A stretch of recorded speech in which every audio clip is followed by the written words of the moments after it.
program. Chad Simmons, On3 Sports. He's the Director of Recruiting and joins us with Paul Catalina, Craig, and David Smoak on 365 Sports. Chad, thank you very much for the time. I know there's always a surge right before National Signing Day, but when is, in your opinion, like the biggest surge? Is it during the month of June? Is it another month? When does that happen?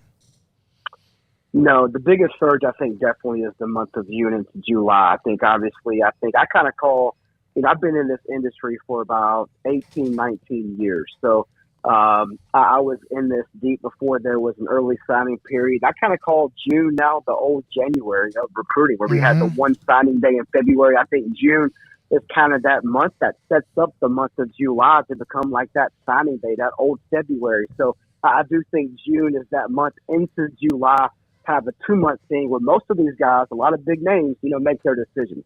When, in your opinion right now, who's the hot program?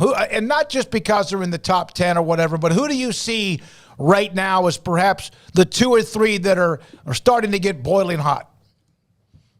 Obviously Florida had, a massive weekend, a week or so ago where they had 4 or 5 guys pop in a 2 or 3 day span. So obviously Florida shot up in the On3 team rankings too. I believe, things change so quickly. I think right now, number 3 in the country. Obviously Ohio State had a big weekend, pulling a couple of guys from Glenn High School there in Ohio, leading the way with Bryce West. And you got, of course, Georgia has stayed pretty consistent this year with some big names expected to pop maybe Georgia's way in the coming weeks as well. So I think Florida has been one of those hot teams. USC has caught fire here as well here early in the summer, but it's going to be a busy, I think, very fluid, a lot of movement, I think, in those team rankings over those next, probably 3 to 4 weeks. So I would say stay tuned, but I think Florida, USC, Georgia are 3 teams up there for sure right now.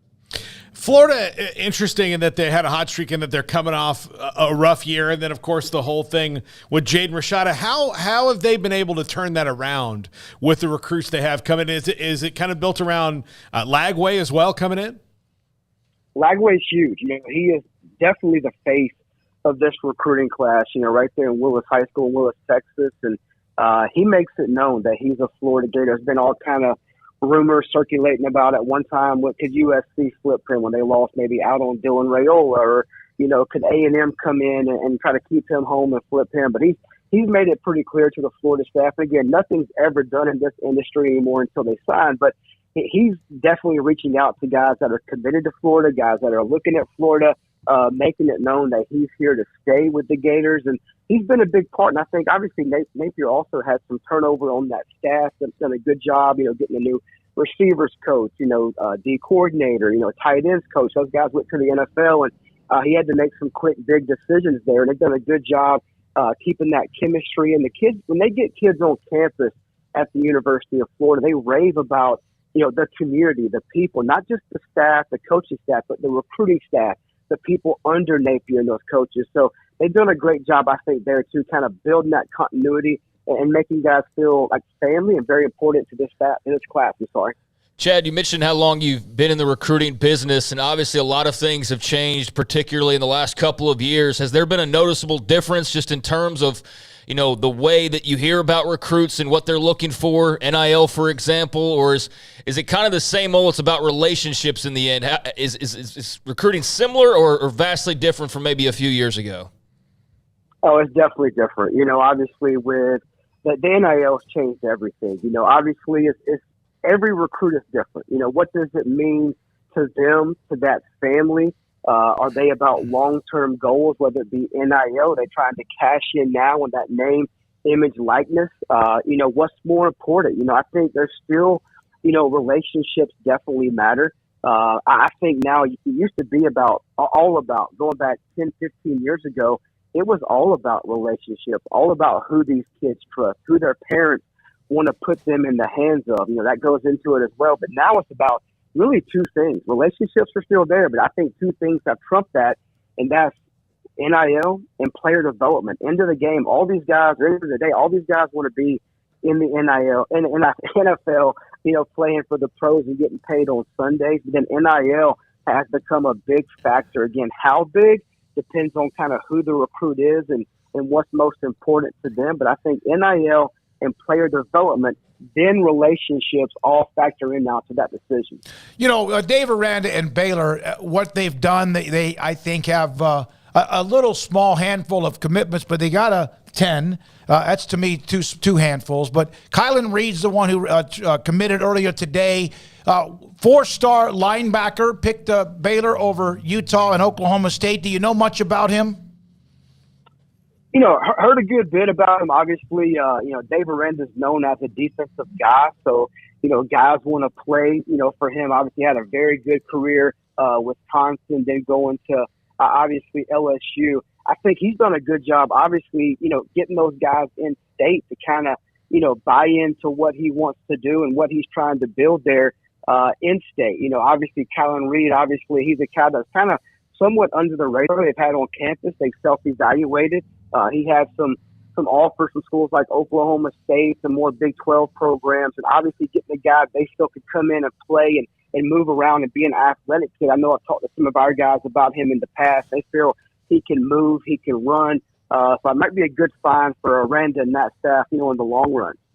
Have you found that schools that did not feel comfortable recruiting nationally, so I say feel comfortable, or had a percentage that, look, we want, you know, 90% of our guys to come from our state, and then the other 10% will fill in from other places, have felt more confident and can expand that with the transfer portal, with NIL, with all that out there now? Because before it was, if you hadn't heard of us, then we're probably not going to get you. Now it feels like schools like Oklahoma State, I hear all over the place for all over the country, and they didn't really do that before.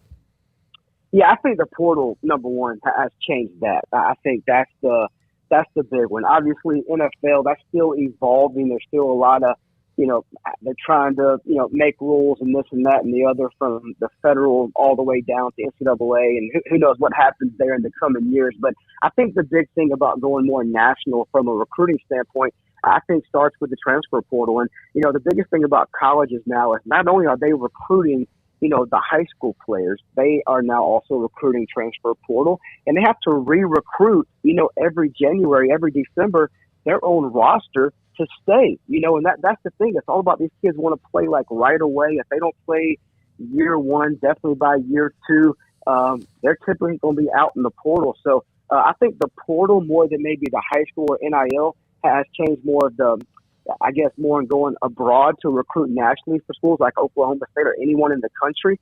I think that's where it starts, is right there at the portal.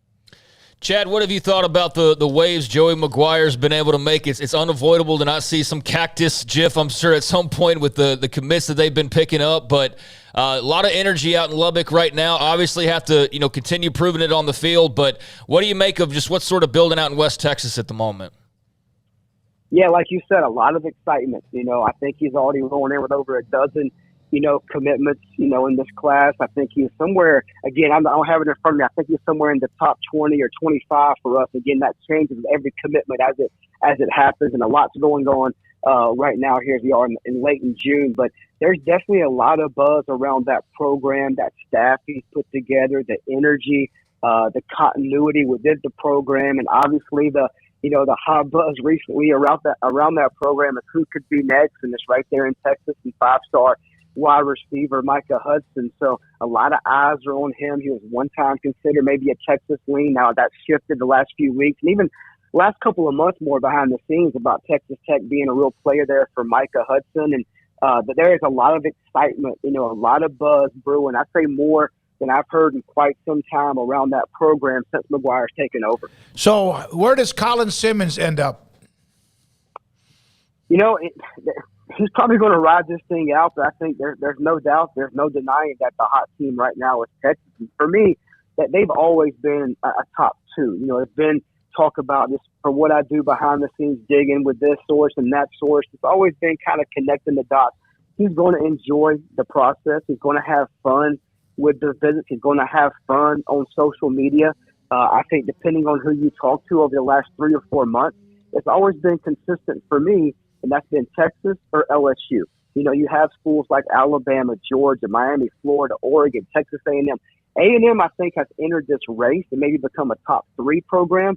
to watch with Colin Simmons. But coming off this official visit to Texas, I think he's always been one that's going to end up staying somewhat close to home. I know he and his family, mainly his mother, who is very close to Colin, love the staff at Texas. They feel very comfortable around the people in Austin. And I think Texas, is kind of setting the pace right now as that top school. Again, I don't think, things change all the time, but I think right now his plan is to ride this out, make a decision in December. But I think Texas has definitely put themselves in a good position for Colin Simmons. Chad, who do you think of the 4 incoming Big 12 schools has the best opportunity to seize momentum in recruiting? Who could potentially see the greatest uptick? And I know it's an evolving landscape with Texas and OU no longer giving their kind of sway to the Big 12.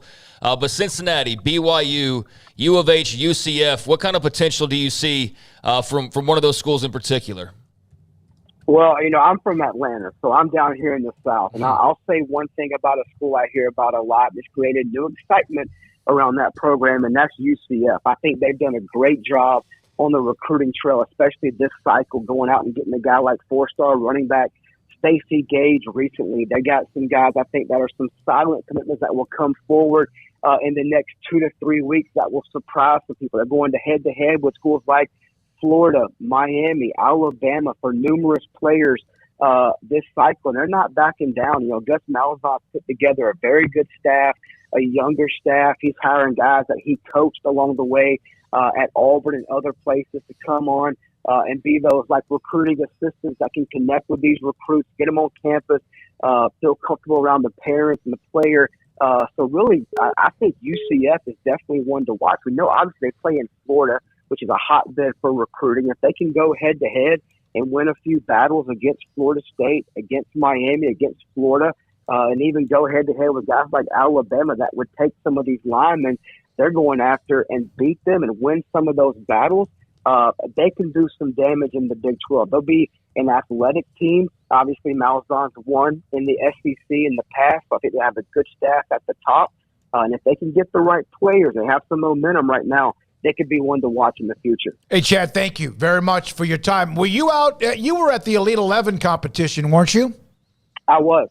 Was there a quarterback other than those everyone expected that jumped out at you in any way?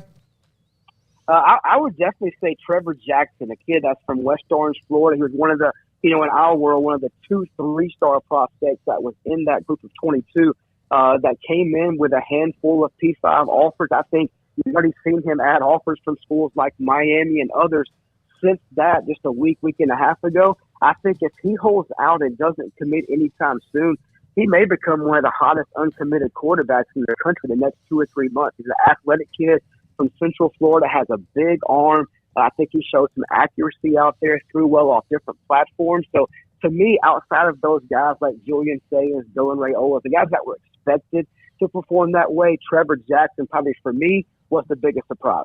Thank you, Chad. Enjoy the rest of your day, the week, the month, and football season around the corner, and especially this grind right now with national and recruiting. Appreciate your time. That's Chad Simmons, On3.com, Director of Recruiting, with us and giving us his insight on the various schools. I saw just